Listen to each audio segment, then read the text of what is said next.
Hello friends, AIPMT NEET 2011 prelims kinematics के इस question में हमें कहा गया था कि एक बॉडी है, मूव कर रहा है वेलोसिटी 30 मीटर पर सेकंड से टुवर्ड्स ईस्ट। 10 सेकंड्स बाद उसका वेलोसिटी जो है वो 40 मीटर पर सेकंड टुवर्ड्स नॉर्थ हो जाता है। तो हमसे पूछा था average acceleration of the body.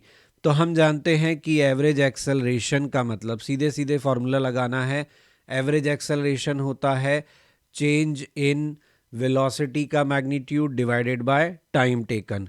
अब यहाँ पर आपसे जो चेंज इन वेलोसिटी है वो आपको क्या रखना है। चेंज इन वेलोसिटी होता है चेंज इन वेलोसिटी वेक्टर का मैग्नीट्यूड, और चेंज इन वेलोसिटी वेक्टर का मैग्नीट्यूड मतलब v final minus v initial vector का मैग्नीट्यूड।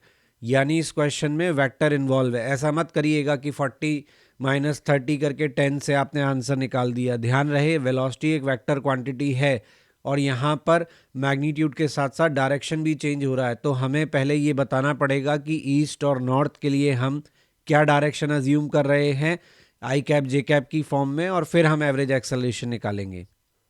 तो देखिए, सबसे पहले तो हमने हमारा ईस्ट वेस्ट नॉर्थ साउथ बना लिया।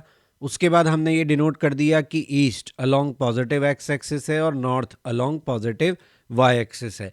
इसका मतलब अब हम इनिशियल वेलोसिटी को वेक्टर फॉर्म में लिखेंगे 30 आई कैप और फाइनल वेलोसिटी को लिखेंगे 40 जे कैप। तो चेंज इन वेलोसिटी वेक्टर क्या हो जाएगा, 40 J cap minus 30 I cap. और अगर हम इसका मैग्नीट्यूड लिखेंगे तो मैग्नीट्यूड कितना आ जाएगा। तो देखिए, वैसे तो हम जानते हैं कि चेंज इन वेलोसिटी वेक्टर या वेक्टर सब्ट्रैक्शन का जो फॉर्मूला होता है वो क्या होता है, a square plus b square minus 2ab cos theta. लेकिन यहाँ आई कैप जे कैप से लिखने का फ़ायदा ये है कि हमें मालूम है ये दोनों वैल्यूज़ एक दूसरे के परपेंडिकुलर हैं, 40 और 30। तो जब दो वेक्टर एक दूसरे के परपेंडिकुलर होते हैं तो वेक्टर सब्ट्रैक्शन में ये जो कॉस थीटा वाला पार्ट है हमारा ये ज़ीरो हो जाता है, क्योंकि कॉस 90 क्या होता है, ज़ीरो। तो डायरेक्ट हमें क्या मिलेगा, ए स्क्वायर प्लस बी स्क्वायर की फॉर्म, यानी 40 स्क्वायर प्लस 30 स्क्वायर। ये कितना आएगा, 50। तो आप समझे मैंने आपको शुरू में क्या कहा था कि आप इसको 40 माइनस 30 मत कर दीजिएगा, क्योंकि ये वेक्टर सब्ट्रैक्शन है। तो अब हम एवरेज एक्सेलरेशन लिख सकते हैं। कितना हो जाएगा, 50। तो चेंज इन वेलोसिटी वेक्टर का मैग्नीट्यूड हो गया। टाइम दिया हुआ है 10 सेकेंड, तो ये कितना आया, 5 मीटर पर सेकेंड स्क्वायर।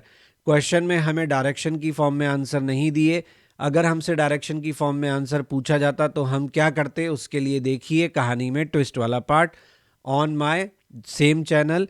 क्वेश्चन नहीं बनता, जो लोग इंस्टा पे देख रहे हैं वो मेरे बायो में जाकर मेरा लिंक देख सकते हैं चैनल का, और वहाँ से कहानी में ट्विस्ट सेक्शन में इसका आप दूसरा सवाल देख सकते हैं। Thanks for watching.